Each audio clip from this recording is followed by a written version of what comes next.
José, a quem os apóstolos deram o sobrenome de Barnabé, que quer dizer filho da exortação, levita, natural de Chipre.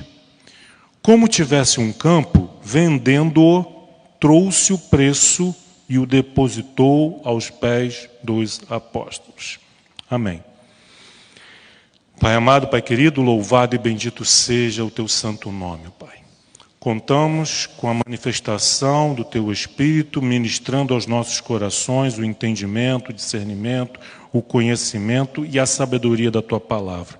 Que o Senhor possa trazer aos nossos corações e às nossas mentes a revelação, Senhor, oculta aos incrédulos, mas revelada aos teus filhos. Muito obrigado, Pai, em nome de Cristo Jesus, seu Filho amado. Amém. Então, como nós acabamos de ler, o nome dele era José. Só que José era um nome muito popular. Com certeza haviam vários Josés na igreja em Jerusalém. Era um nome muito comum em Israel. Então, os apóstolos, que deram, os apóstolos deram o sobrenome de Barnabé, um apelido, um cognome, cognominado, Barnabé, cujo significado, aí se você tem na sua versão, se a sua versão é ara como a minha, estará filho da exortação. Se é a Revista Corrigida ou a NAA, Nova Almeida Atualizada, vai estar filho da consolação. Se for NVI, vai estar encorajador. Então, o que levou os apóstolos? Então, a primeira questão, o que levou os apóstolos a darem esse sobrenome de Barnabé a esse José? Era para diferenciar, como, por exemplo, aqui nós temos na igreja Patrícia. Aí alguém está falando de Patrícia, temos várias Patrícias. Aí tem que identificar, não, a Patrícia de Alfredo, a Patrícia de Kleber. Aí a gente consegue se localizar. Então José, qual José? José Barnabé. Mas ele não recebeu esse nome por um acaso, Os apóstolos deram porque viram nele esse dom. Filho da consolação, como está na Revista Corrigida e na NAA. A palavra consolação nos lembra de quem? Nos lembra de uma pessoa. De quem? A quem Jesus chama de o Consolador. Eu não vos deixarei órfãos, eu irei para o Pai, mas enviarei o Consolador. Então, já está dando uma ideia de que era um homem que era cheio do Espírito Santo. Havia nele esse Espírito Consolador. Filho da exortação. Exortar é o quê? É justamente fortalecer aquele que está abatido. Aquele que está passando por lutas, por dificuldade, precisa ser consolado e exortado. Precisa que alguém chegue a ele e o faça lembrar das palavras de Jesus, das promessas de Deus, trazendo então fortalecimento, consolo, encorajamento. A NVI traduz como encorajador, Barnabé, que traz coragem diante dos desafios que alguém ou a igreja pode estar passando. Então nós temos já uma ideia de quem nós vamos tratar. É de uma pessoa que na igreja, no meio ali da igreja em Jerusalém, se destaca por essa característica de encorajar, de exortar, de consolar. E que ao longo da semana nós vimos que isso são características de dons que Deus concede aos seus filhos, à sua igreja. Então nós podemos destacar aí já dois dons presentes na vida de Barnabé. 2 não, 3. Primeiro, o de misericórdia. Ele olha para os necessitados, vê, e aí isso gera nele um desejo de contribuir. Quem esteve presente vai lembrar que nós falamos a respeito desse dom de contribuição. Quem contribui, o faça com liberalidade, né? Então, misericórdia, esse dom nós podemos encontrar em Barnabé. O dom de contribuir, porque ele vendeu um campo e trouxe o preço, depositou aos pés dos apóstolos, porque ele via que a igreja estava com problemas financeiros. E também o dom de socorro, que nós encontramos em 1 Coríntios capítulo 2. Ele vê a necessidade e ele age para socorrer, para suprir as necessidades da igreja e dos irmãos, né? Então, de fato, é um homem cheio do Espírito Santo aqui, que recebeu esse nome merecidamente por parte dos apóstolos. Ok? Tudo bom? Então vamos agora para Atos 9. Aí já se passaram aí. Essa situação de Barnabé se dá mais ou menos em torno do ano 33, 34 da era cristã. 2 anos depois, mais ou menos, no ano 35, há a conversão de Saulo. Saulo perseguindo a igreja, tem um encontro com Jesus, a caminho de Damasco, né, que nós conhecemos bem a história. Aí chegamos agora em Atos 9, ano 38 aproximadamente. Então já se passaram 6 anos da morte de Jesus, 5 anos da morte de Jesus e 3 anos da conversão de Paulo. Paulo se converteu há 3 anos. No capítulo 9, nós podemos ver aí a história da conversão de Paulo, como se deu, a visita de Ananias, e Saulo indo pregar o evangelho em Damasco. Então, por volta do ano 38, 3 anos depois da sua conversão, Paulo resolve ir a Jerusalém. E não foi nada fácil. Por que Paulo demorou tanto para ir para Jerusalém? Lendo o livro de Atos, nós vemos que Paulo era um perseguidor da igreja. Muitos irmãos ali foram presos, foram torturados, outros mortos, por causa da atuação de Paulo. E chega o momento agora, 3 anos depois, chega o momento de Paulo enfrentar essas famílias, as viúvas que perderam seus maridos por causa da perseguição de Saulo, os órfãos, os familiares dos que foram presos e, quem sabe, até pessoas que estão ali que foram torturadas por ele. Então não foi 3 anos assim, ele se converteu, se arrependeu, mas vamos nos colocar no lugar de Paulo. Nas suas epístolas ele fala a respeito disso, de como ele perseguia a igreja, como que ele maltratou. Não foram poucas as pessoas que foram presas, torturadas e até mortas por causa dele. Passaram-se 3 anos e agora Paulo resolve ir a Jerusalém. E para a igreja receber essa pessoa também não era fácil. Havia muito que se perdoar, muita ferida aberta ainda. Receber ali no meio da igreja aquele que matou, foi responsável pela morte do meu marido, foi responsável pela morte do meu pai. Eu fui torturado por esse homem, agora ele chega aqui. Não era fácil para nenhum dos dois lados. Além disso, havia ainda a suspeita. Será que ele se converteu de fato? Será que ele não está querendo se aproximar como um espião para poder identificar quem é cristão, para poder mandar prender e matar? Será? A igreja ficou com o pé atrás. Você não ficaria receoso? Então não foi fácil para nenhum dos dois lados. Mas Paulo, como um homem de Deus, tinha que encarar essa situação. Mas não é de Paulo que nós vamos falar, nós vamos falar de Barnabé. Versículo 26, 9, 26. Tendo chegado a Jerusalém, procurou juntar-se com os discípulos. Paulo procurou juntar-se com os discípulos.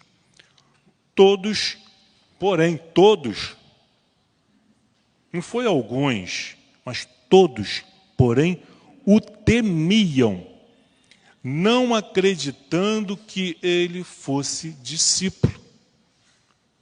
Mas Barnabé, tomando-o consigo, levou aos apóstolos, a liderança da igreja, não aos discípulos, mas aos apóstolos, e contou-lhes como ele, Paulo, vira o Senhor no caminho, e que este lhe falara, Jesus falou com Paulo, e como em Damasco pregara ousadamente em nome de Jesus. Todos os discípulos recearam e ficaram com medo. Mas havia um homem na igreja de Jerusalém que recebeu dos apóstolos o apelido de Barnabé, filho da consolação, da exortação.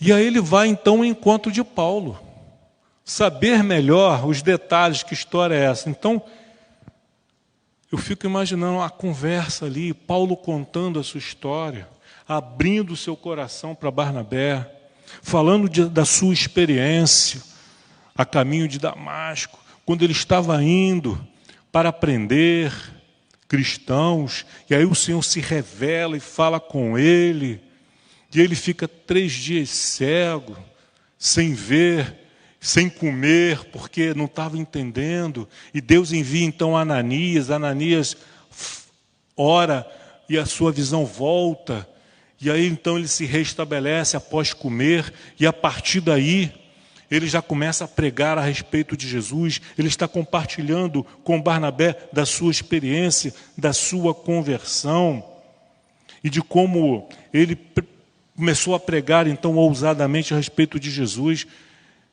Imagina essa conversa, esse diálogo. Quanto tempo durou? Lágrimas foram derramadas. Com certeza. Paulo ainda tinha viva na sua memória as atrocidades que ele havia cometido no tempo da ignorância. E aí ele fala e se abre o coração para Barnabé. Aí nós não sabemos, o texto não é claro. Ah, não, diz aqui, tomando-o consigo. Então, depois deles conversarem, chorarem, orarem, Barnabé bota a mão assim no ombro de Paulo. Paulo, vamos lá, eu vou te levar até os apóstolos. Vamos conversar. Você precisa dar o seu testemunho para os apóstolos. Eles precisam saber da sua história. Tomando-o consigo, levou os apóstolos. E ele lhe contou. E aí nós vemos mais 2 dons aqui em Barnabé. Liderança. No meio da igreja, ele toma uma decisão que nem mesmo os apóstolos tomaram. Qual o apóstolo que procurou por Paulo? Nenhum. Mas Barnabé, com esse dom de liderança e de encorajamento, não preciso lá conhecer a história dele. E aí ele, filho da consolação, consolou Paulo, exortou Paulo. Não, Paulo, olha, eu vou assumir essa responsabilidade, nós vamos lá junto, vou te levar. Você vai falar com os apóstolos, vamos resolver essa questão. E assim fez. Mas por quê? Havia em Jerusalém, todos foram batizados pelo Espírito Santo, todos tinham o Espírito Santo, todos tinham dons diversos, mas quem foi o instrumento de Deus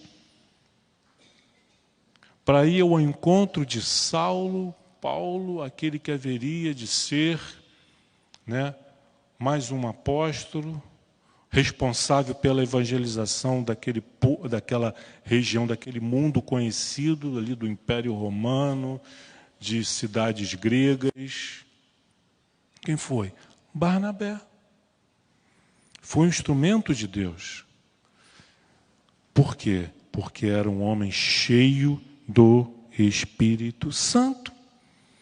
E será que as igrejas, será que a igreja de Nova Vida em Coelho não necessita de Barnabés? Barnabés, homens e mulheres com o mesmo espírito, que esteja atento às necessidades espirituais, emocionais e materiais do corpo de Cristo. Alguém que seja cheio desse dom de encorajar, de exortar, de consolar, de querer entender, de ter tempo para ouvir a história do outro, como Barnabé fez. Ele procurou Paulo, ouviu e conseguiu fazer com que Paulo se apresentasse aos apóstolos e contasse a sua história. E aí, nesse momento, nasce um laço de amizade, né, que iria durar por toda a vida desses homens. Houve um momento em que essa amizade foi rompida, nós vamos estar vendo, foi quebrada, sim, teve. Mas depois eles renovaram esse voto de amizade. Vamos para Atos capítulo 11 agora, por favor. Atos 11, 19.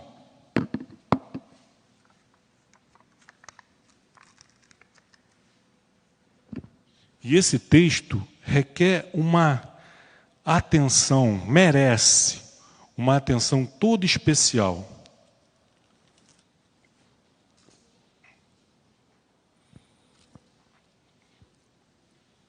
Atos 11, 19. Então os que foram dispersos por causa da tribulação que sobreveio a Estevão se espalharam até Fenícia, Chipre e Antioquia, não anunciando a ninguém a palavra, senão somente aos judeus. Então o que está acontecendo? Vamos contextualizar aqui para a gente entender. Havia muita perseguição aos cristãos na cidade de Jerusalém.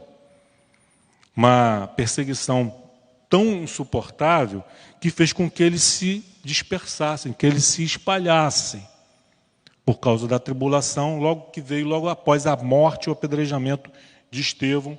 Apedrejamento esse onde Paulo estava presente, consentiu.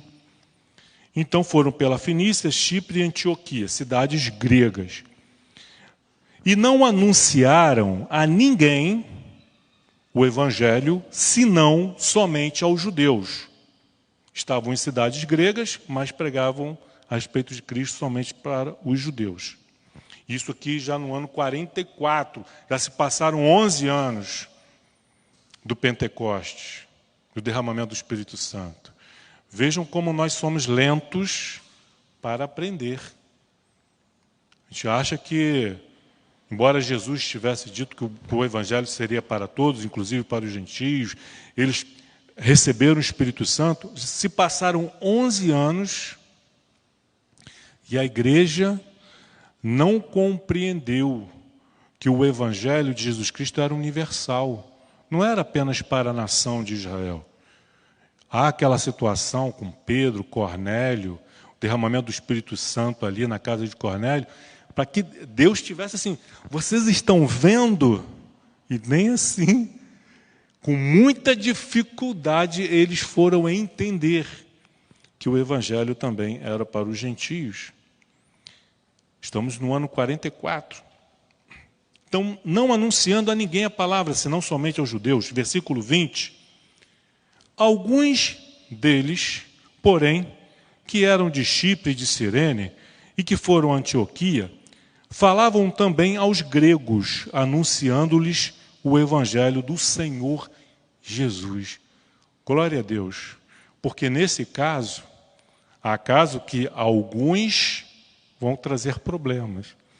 Mas nesse caso aqui, alguns conseguiram enxergar o que a maioria não estava vendo.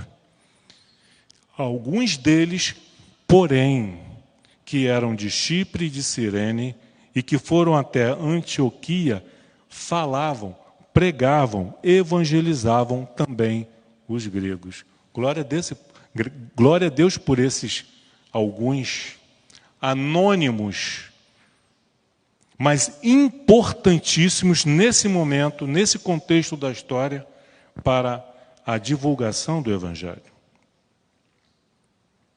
Anunciando-lhes o Evangelho do Senhor Jesus. Versículo 21, a mão do Senhor estava com eles, com esses alguns. A mão do Senhor estava com eles, que ousaram pregar, que entenderam, que compreenderam e ousaram pregar o Evangelho de Jesus Cristo também para os gregos. E a mão do Senhor então se manifestou. A mão do Senhor estava com eles e muitos creram, por causa de alguns. A igreja de Nova Vida em Alcântara precisa de alguns como esses aqui.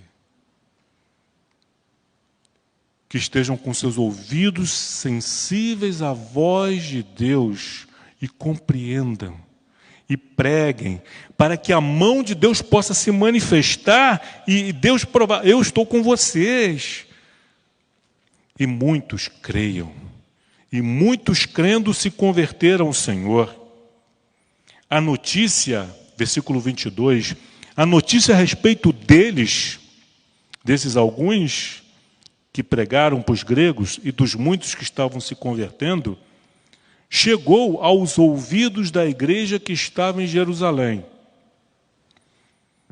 E enviaram Barnabé até Antioquia. A história deles chegou, a notícia a respeito deles chegou até Jerusalém. E aí a igreja, os apóstolos, enviaram a quem? Os apóstolos se reuniram. Nós não podemos ir, mas nós temos que enviar alguém. Quem que nós vamos enviar? Tem que ser um perfil. Tem que ser um homem de Deus, cheio do Espírito Santo.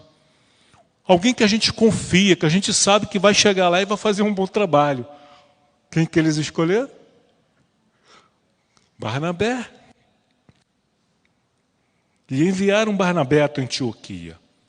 Tendo ele, Barnabé, chegado e vendo a graça de Deus, o que aconteceu? Alegrou-se. Ele não ficou triste nem chateado com aqueles alguns que estavam pregando para gentios, para gregos. Para samaritano ainda vai, porque samaritano é um povo misto, ainda tem alguma coisa de judeu ali neles, ali tem algum sangue de Abraão. Mas grego não tem sangue de Abraão, nem uma gotinha sequer. Não, mas ele se alegrou, porque ele era um homem cheio do Espírito Santo, e ele exortava a todos. Aí ele começou a colocar em prática o dom que havia nele, que era o quê? De exortar. Isso mesmo, continuem pregando, continuem evangelizando. Então ele exortava tanto aqueles alguns que estavam pregando a continuarem, como exortava também aqueles que estavam se convertendo, o quê? Exortava a todos a que, com firmeza de coração, permanecessem no Senhor. Glória a Deus, ele se alegrou com que estavam se convertendo.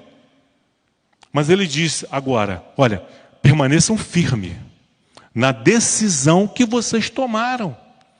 Que amanhã ou depois vocês não venham se desviar do caminho. Fiquem firmes, permaneçam no Senhor.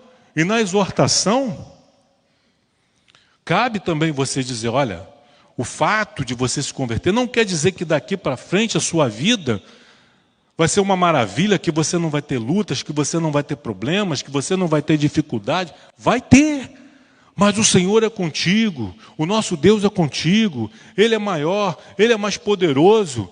Isso também é exortar, é fortalecer, é antecipar o problema já preparando para a vida. Glória a Deus. Precisamos de homens e mulheres como Barnabé. Precisamos. E que Deus suscite homens e mulheres como Barnabé em nosso meio. nas nossas igrejas irmãs, aí, não só da Nova Vida, mas aonde o Evangelho de Cristo está sendo pregado, com sinceridade, com verdade, com pureza, que haja Barnabés lá também. São Gonçalo, Rio de Janeiro, Brasil, o mundo precisa de homens e mulheres cheios do Espírito Santo, como Barnabé. Versículo 22, com firmeza de coração permanecessem no Senhor, ele os exortava. Por que Barnabé fazia isso? Versículo 24 nos dá a resposta. Por que Barnabé fazia isso? Porque era homem bom, cheio do Espírito Santo e de fé. Precisamos ser cheios do Espírito Santo, sermos cheios da fé, e ela está à nossa disposição. Só não tem quem não quer. Qual o seu interesse? Qual o seu grau de interesse em ser cheio do Espírito Santo? O seu e o meu, de sermos cheios do Espírito Santo, de sermos homens e mulheres cheios de fé. Qual o nosso grau de interesse? Isso vai aparecer no nosso dia a dia. Quanto tempo do nosso dia nós damos a Deus? Nós temos as nossas obrigações, temos as nossas obrigações, Deus sabe disso. Mas durante as nossas obrigações diárias, sejamos Barnabés. Estejamos em comunhão, em contato com o Espírito Santo de Deus. E no nosso tempo livre, o que eu faço? O que eu faço com o meu tempo livre? Temos que descansar, temos que ter um lazer, temos que espairecer. Sim, mas não é prioridade. Se eu tiver que escolher entre me dedicar, separar um tempo de qualidade para leitura, para oração, eu vou fazer, eu tenho que fazer. Qual o nosso grau de interesse? O quanto nós desejamos, o quanto nós queremos. Eliseu ficava ali coladinho com Elias. Para onde Elias ia? Aí Elias pergunta para Eliseu, Eliseu, o que você quer que eu faça por você? Eu tenho outros discípulos, além de você, mas só você. O que você quer que eu faça? Qual o desejo que está no seu coração? Ele respondeu, eu quero porção dobrada do teu espírito. Então façamos do Espírito Santo o nosso Elias, sejamos o Eliseu que está coladinho com o Espírito Santo. Indo pelo caminho que o Espírito Santo nos direciona e nos aponta. Porque, versículo 24, porque era homem bom, cheio do Espírito Santo e de fé, e muita gente se uniu ao Senhor. Qual foi o resultado? Qual foi a consequência? Muita gente se uniu ao Senhor. E partiu Barnabé, aí muita gente se uniu. Olha só, novamente, né, ele é um evangelista, dom de evangelista. Ele foi para lá, evangelizou, começou a exortar, muita gente se converteu. Tinha um dom de ensino e o dom de mestre. Mas muita gente se converteu, muita gente se uniu ao Senhor. O número de discípulos aumentou. E mesmo um homem como Barnabé não ia conseguir dar conta. Aí Barnabé pensou, eu preciso de ajuda. Eu preciso de alguém para me ajudar nessa tarefa, nessa missão. Aí quem que Barnabé vai procurar? Versículo 25. E partiu Barnabé para Tarso à procura de Saulo. Ele não foi para Jerusalém. Ele era da igreja de Jerusalém. Ele podia, vou para Jerusalém procurar alguém. Mas o Espírito Santo mostrou para ele. Onde é que ele encontrar uma pessoa com perfil, com os dons necessários para ajudá-lo nessa tarefa? Saulo. Eu fico mais assim, com o Espírito Santo sussurrando no ouvido dele. Saulo.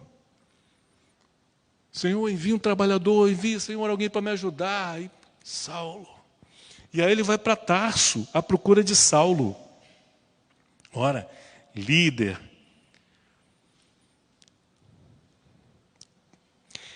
Tendo encontrado, versículo 26, o que ele fez?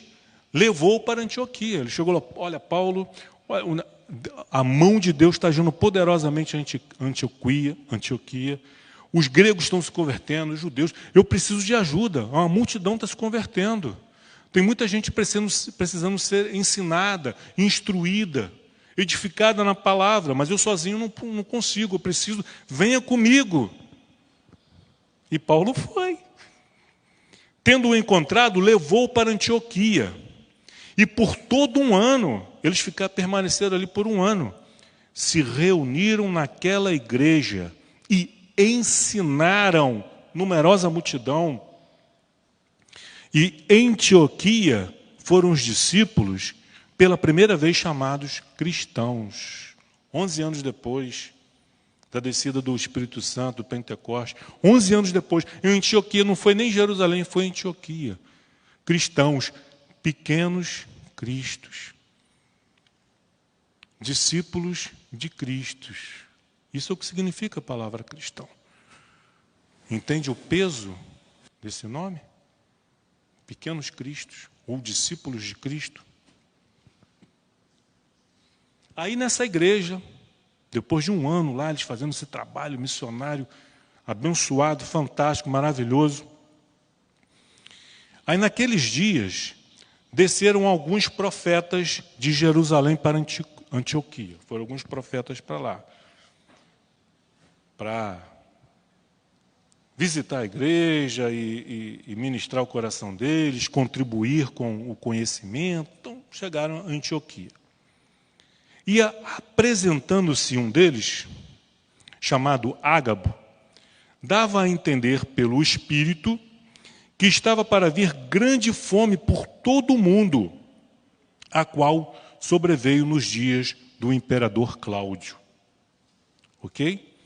Então, o Espírito Santo revelou a Ágabo, deu a entender que estava para vir, não havia chegado. Olha, vai vir um período de fome, de escassez de alimento.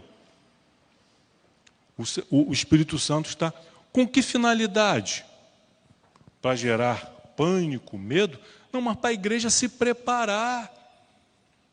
Quando nós anunciamos determinadas coisas que estão para acontecer, coisas que estão para acontecer de ruim, não é no intuito de fazer com que a igreja fique com medo, atemorizada, desesperada. Não, mas para que se prepare.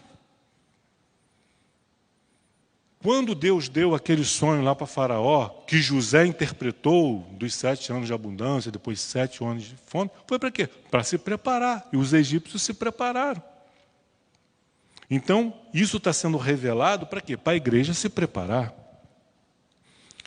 Versículo 29. Os discípulos de Antioquia, o que eles fizeram?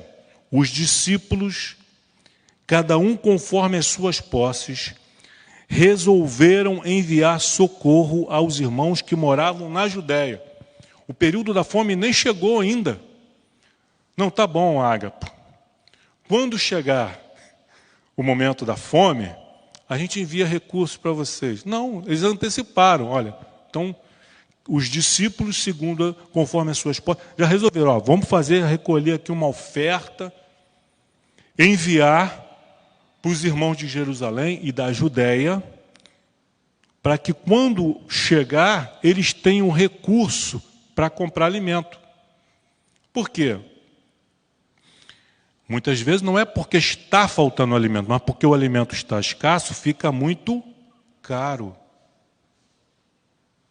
E quando fica caro, os trocadinhos não conseguem comprar. Então, eles já levantaram recursos. Então, eles resolveram ali na hora, enviar socorro aos irmãos que moravam na Judéia. O que eles, com efeito, fizeram. Eles não só resolveram, mas fizeram, colocaram em prática. Enviando-os aos presbíteros, aos pastores das igrejas na Judéia, por intermédio de quem? Barnabé e Saulo. Porque eles tinham esse tom de socorro e de serviço. Barnabé e Saulo, olha, vocês vão enviar esses recursos aqui. Ah, eu não vou não, manda outro. eu estou muito ocupado, eu estou muito cansado. Não, mas quando a pessoa tem um dom de serviço e recebe a missão, ele não olha se a missão é, poxa, vai e faz. E Barnabé e Saulo foram separados pelos presbíteros da igreja de Antioquia e eles foram até Jerusalém levar esse recurso. Por quê? Você vê a cooperação. A quem Deus revelou essa situação? A Ágapo, a um profeta que nem de Antioquia era. Foram para lá, revelou. A igreja de Antioquia não esperou a situação acontecer, se antecipou. E é assim que nós temos que agir, antecipar. Está vendo o problema? É igual a dona de casa. Está cheio de roupa estendida lá no varal. Está vendo que a chuva está vindo. Vai fazer o quê? Não, não vai chover não. Está ventando, a nuvem veio para lá. Ela vai esperar começar a chover para começar a correr, recolher? Não, tem que antecipar. Você está vendo, Deus está te revelando, Deus está te mostrando. E a gente vai ignorar? Vamos ignorar? Deus está revelando, Deus está mostrando. E a gente ignora. Depois vem as consequências, aí chora. Foi assim várias vezes na história de Israel. Israel desviada, na idolatria, fora dos caminhos do Senhor. Aí Deus levantava um profeta e falava, arrependei-vos, convertei-vos dos maus caminhos. E o povo ignorava o profeta. Aí quando o mal acontecia, aí choravam. Para que chorar? Se Deus muitas vezes, na maioria das vezes, nos mostra e a gente pode evitar o problema. Então, eu achei esse texto aqui maravilhoso, que a gente pode destacar aqui o mover de Deus, do Espírito Santo, na vida desses profetas, de Ágapo, desses alguns sem nomes, anônimos, que foram para Chipre, Cirene e Antioquia e começaram a anunciar o evangelho para os gregos, e a mão de Deus se manifestando por intermédio deles, Barnabé sendo enviado para lá, evangelizando e entendendo que ele sozinho não podia dar conta, que ele precisava de ajuda, e ele vai buscar alguém que o possa ajudar, orientado por Deus. Ficaram ali por 1 ano ensinando numerosa multidão e prosseguiram com a vida, prosseguiram com o trabalho. Atos 12, 25.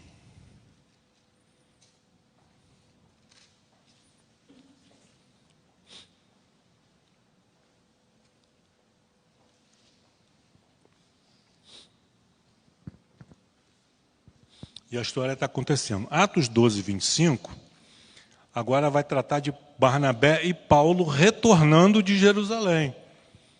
Foram para lá, foram para a região de Jerusalém, da Judéia, entregaram lá para os presbíteros a contribuição, os donativos que eles receberam dos irmãos da Antioquia, e eles, terminada a missão, cumprida a missão, eles voltam para Antioquia.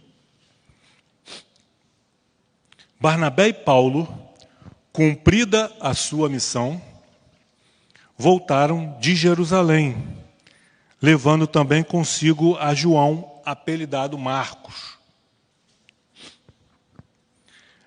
Havia na igreja de Antioquia, capítulo 13, havia na igreja de Antioquia profetas e mestres. Eles vão apresentar uma lista aqui com 5 nomes. Qual o primeiro aqui? Barnabé. Simeão, por sobrenome Níger, porque Simeão também era um nome muito comum. Aí recebeu esse apelido de Níger, porque ele era oriundo dessa região.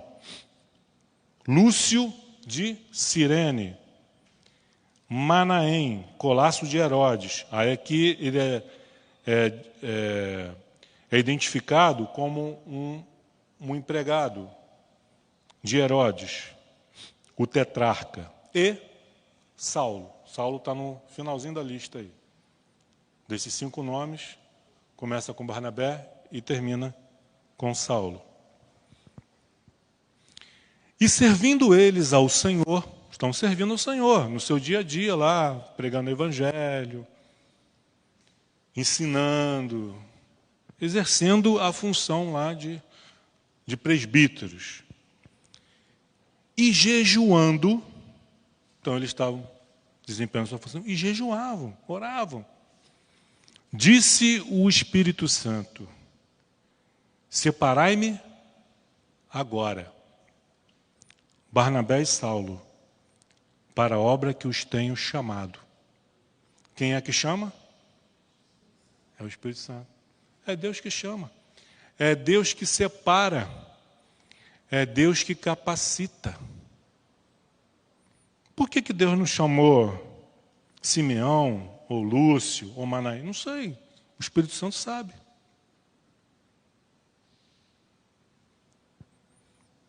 Ele sabe tudo. Nós não sabemos nada. Então eles estavam nas atividades, no dia a dia deles, normal ali, exercendo sua função, orando, jejuando, se consagrando, se santificando. Aí um belo dia o Espírito Santo disse a eles: separai-me agora Barnabé e Saulo para a obra que os tenho chamado. Então, e aí o que eles fizeram? Jejuaram mais ainda. Oraram mais ainda. E, impondo sobre eles as mãos, os despediram. Vai lá, filho. Deus está chamando. O nosso coração quer que vocês fiquem, quer que vocês permaneçam, mas Deus está mandando, a gente obedece. Ele é o Senhor, nós somos os servos. Então, aí o pastor falou aqui, né, da questão do jejum, da oração, de trazer estudo. Eu já tinha pensado, quando eu li esse capítulo aqui, pastor, deles servindo e jejuando, e aí Deus fala, e aí eles jejuam e oram mais ainda, porque tem que ser. Não é em momentos especiais. Eu não vou esperar a guerra chegar para começar a orar e jejuar, já tem que. Até para que Deus dê a direção. Então, jejuando e orando e impondo sobre eles as mãos, os despediram. Versículo 4, e aí vai ser uma bênção, né? Olha, gente, não é porque Deus chamou, enviou e capacitou que não teremos adversidades. Isso não é verdade. E nós vemos pela história de Paulo e de Barnabé e dos demais apóstolos, como Pedro e João, que eles tiveram muitas lutas, muitas dificuldades. Lutas e dificuldades que provavelmente qualquer um aqui, sem a capacitação do Espírito Santo, não iria suportar. Enviados, pois, por quem? Pelo Espírito Santo, desceram a Seleucia e dali navegaram para Chipre. Chegados a Salamina, anunciavam a palavra de Deus nas sinagogas judaicas, tinham também João como auxiliar. O João Marcos do capítulo 12, versículo 25. Tinha um João ali, João Marcos, como auxiliar. Havendo atravessado toda a ilha até Pafos, encontraram certo judeu, olha só.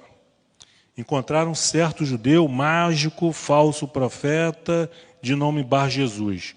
Cuidado com os profetas. Porque se tem profetas como Ágapo, que são profetas de Deus, também tem falsos profetas como Bar Jesus. E diz que ele era mágico. Ele não era um animador de festa infantil, fazendo truquezinhos ali para a criançada se alegrar. A mágica dele era no intuito de enganar e fazer com que as pessoas achassem que havia algum poder sobrenatural nele. Ok? Era esse tipo de mágico que magias ocultas, até com a atuação de espíritos malignos, no intuito de enganar, falso profeta, de nome Bar Jesus.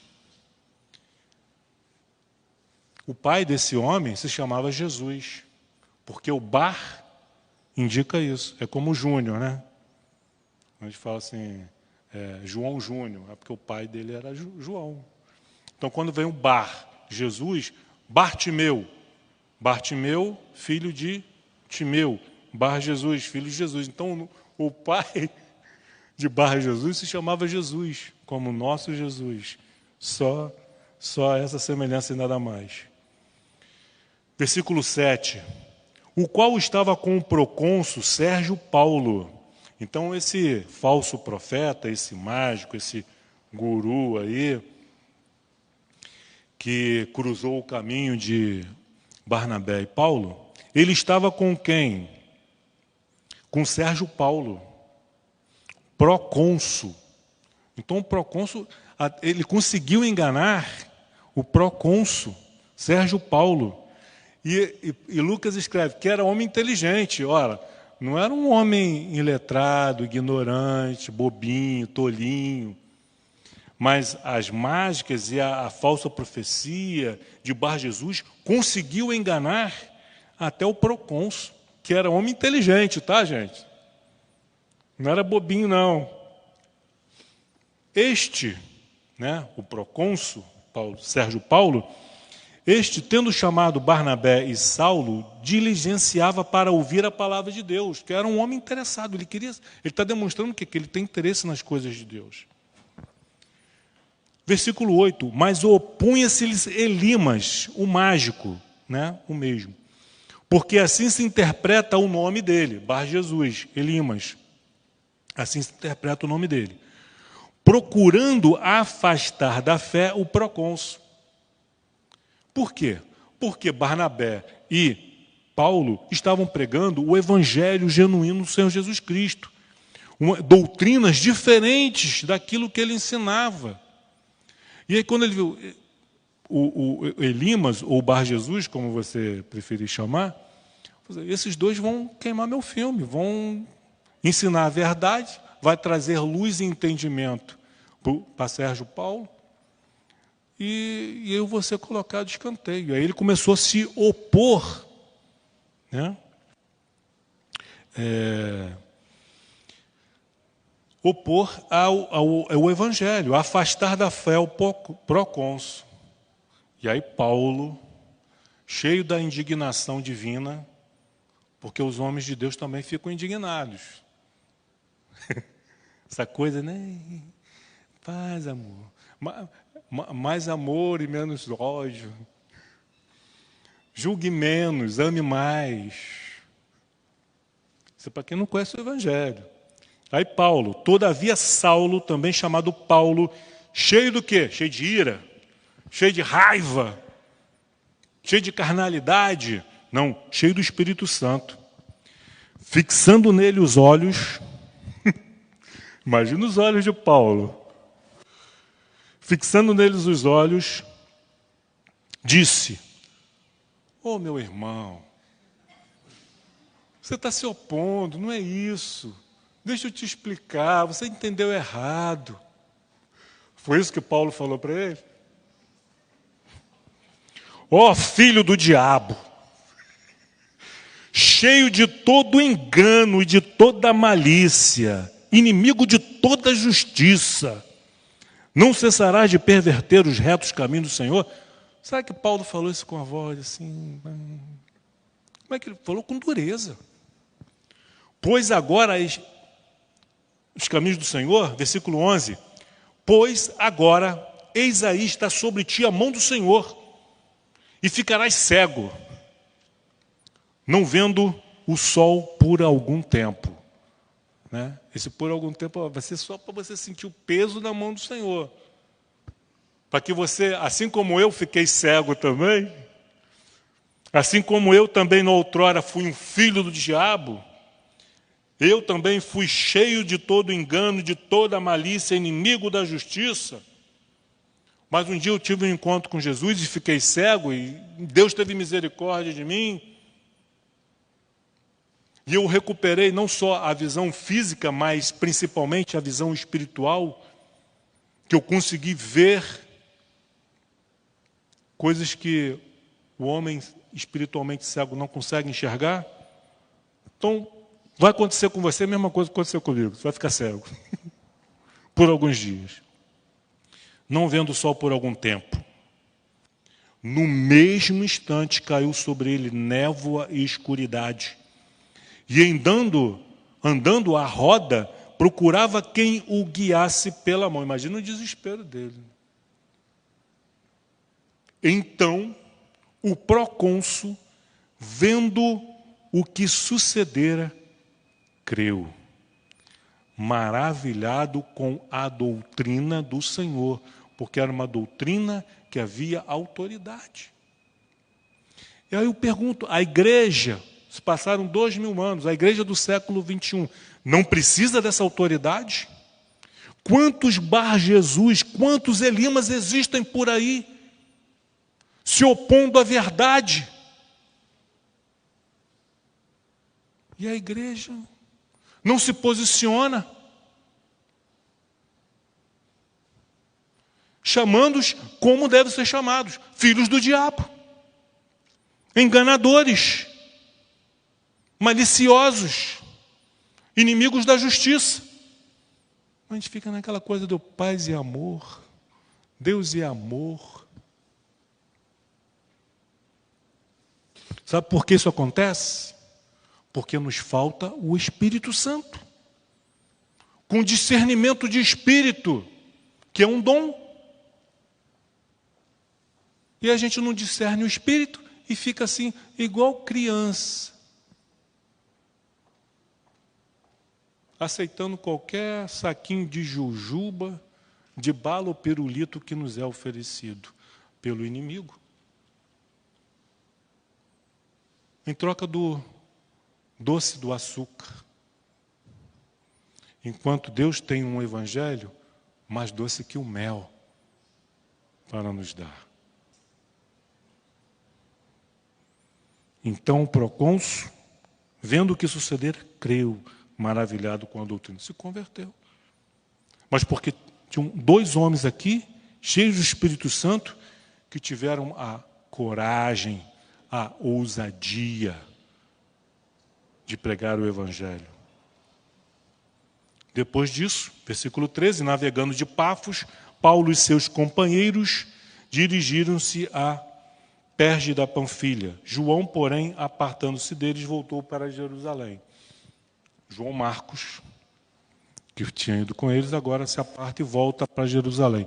O que aconteceu, não sabemos. Lucas não relata. Por que João Marcos resolveu voltar para casa? Qualquer coisa que a gente possa mencionar aqui é pura especulação.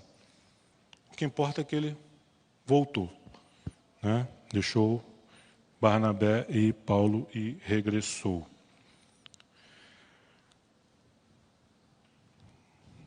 Deixa eu ver a hora. Não vai dar tempo. Eu estava comentando assim com o Lília hoje. O pastor vai ter que me dar mais uma semana de estudo para falar de Barnabé. Mas fiquem tranquilos, lá na escola de discípulos, lá no grupo da escola de discípulos, a gente vai concluir aqui. Mas deixou, né? E foi embora. Deixa eu ver o que eu posso... Capítulo 13, 43.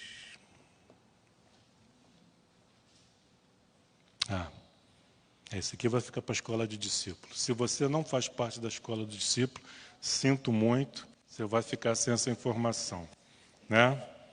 Se quiser, é só procurar a Patrícia aí, depois a Cristina, ou o Carlos Pimenta, dá o seu númerozinho de celular que a gente te insere lá na escola, e aí você pega o restante do conteúdo, tá bom?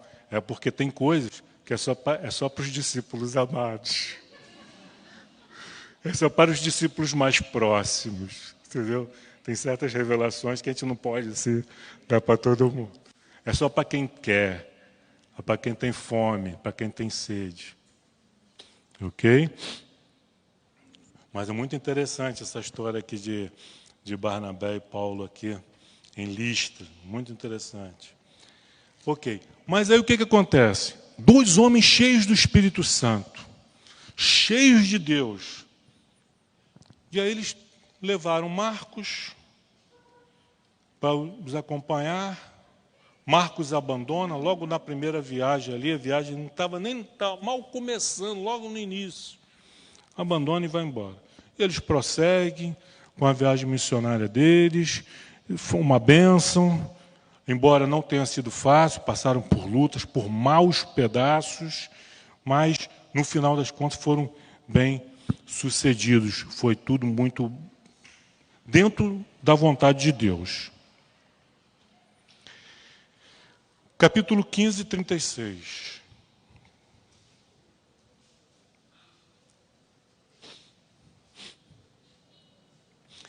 E aí eles retornaram para Antioquia, depois concluíram. Foram 3 anos de viagem missionária, tá? Essa primeira viagem missionária levou 3 anos. E aí eles retornam para Antioquia e ficam ali mais ou menos, tudo datas aproximadas, tá? Não é exata.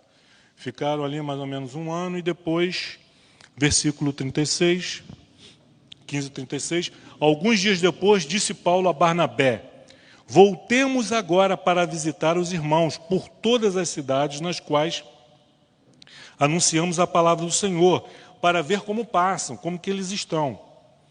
E Barnabé queria levar também a João, chamado Marcos, o João que havia abandonado eles. Mas Paulo não achava justo levarem aquele que se afastara desde a Panfilha, não os acompanhando no trabalho. Nós não sabemos a razão, mas pelo entendimento de Paulo foi algo que não justificava, a razão, o motivo não justificava. E Paulo não quis levar, Barnabé queria levar. Versículo 39. Nós estamos aqui mais ou menos no ano 48, 49 da era cristã. E eles eram amigos chegados. Foi Barnabé que foi procurar Paulo para falar com os apóstolos, para trazer reconciliação ali com a igreja de Jerusalém. Barnabé foi procurar Paulo para levá-lo para Antioquia por causa do trabalho que estava sendo realizado ali. Foi buscar por Paulo para ajudá-lo. Companheiros de viagem, passaram 3 anos em viagem missionária, aqueles homens. Então, não era uma amizadezinha qualquer. Era uma amizade de laços estreitos, fortes, consolidada. Mas por causa de João Marcos, versículo 39, houve entre eles tal desavença. Os homens de Deus não se desentendem? Não há desavença? Não há controvérsia? Pode haver ao longo da jornada, do trajeto, do caminho. Pode ter. Houve tal desavença, não houve acordo. Eles não conseguiram chegar a um acordo. Barnabé apresentou as razões dele. Paulo expôs também as suas razões para não levar. Não houve acordo. E vieram a separar-se. Então Barnabé, levando consigo Marcos, navegou para Chipre. Então eu vou para Chipre com Marcos. E Paulo, tendo escolhido Silas, partiu encomendado pelos irmãos à graça do Senhor e passou pela Síria, Cilícia, confirmando as igrejas. Aí, na segunda viagem missionária, Paulo retorna pelo mesmo caminho que ele fez na primeira com Barnabé, confirmando, vendo como estavam aqueles irmãos, como que as igrejas estavam prosseguindo, vendo as suas necessidades. E Barnabé, com João Marcos, vai para Chipre. Quem estava certo, quem estava errado? Não sabemos. Não temos como saber. A verdade é que João Marcos, no futuro, veio a se tornar muito precioso e importante para Paulo, como ele escreve na sua segunda epístola a Timóteo, no capítulo 11, 4:11, quando ele diz que traze também João Marcos, pois me é muito útil.